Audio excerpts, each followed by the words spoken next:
في الاهلي وتقديرا لتاريخه ومشواره. والله كابتن محمد بس حلو يعني الاعلان. كابتن محمد يعني شخص كريم وشخص معطاء يعني، وهو يحب النادي الاهلي، واعتقد ان هذا ابسط الامور اللي يقدمها يعني. لا هو بس حلو الاعلان. هذا ردا على نواياك السيئه يعني.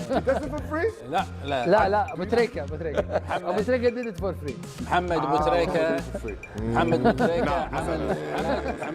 ابو تريكه عمل اعلان الاهلي بدون مقابل.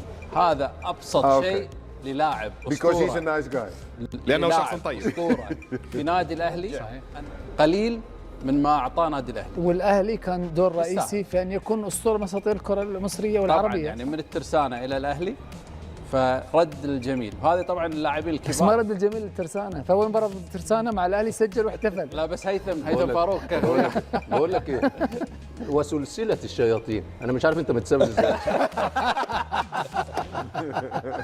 انت متسابق واحد مش مربوط.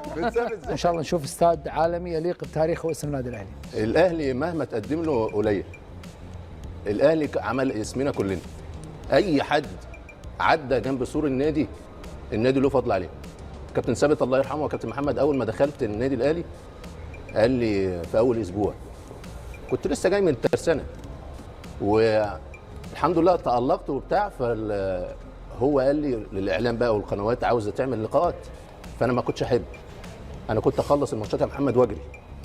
فهو راح قال لي بص انا عاوزك تتعود، اللي بيعدي جنب سور النادي الاهلي بيتشهر، فالنادي له فضل على الجميع.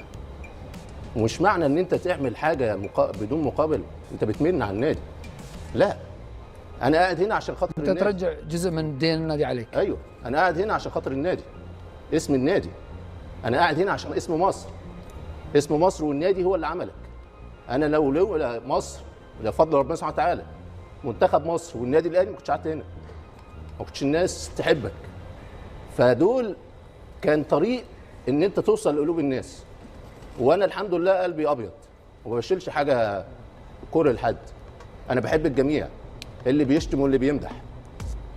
من الاخلاص ان يستوي عندك المدح والذم، وفي الاول وفي الاخير مش هتعلمني احب مصر ازاي، مش هتعلمني احب النادي الاهلي ازاي، مش هتعلمني افيد بلدي ازاي زي ما فادتني. انا ليا طريقتي، ومحدش يزايد على حب العبد لله لمصر ولا للنادي الاهلي. احنا عاوزين بلدنا احسن بلد، عاوزين نادينا احسن نادي، افضل نادي. فللجميع اللي مدح واللي ذم عفى الله عما سلف، انا مسامح الجميع.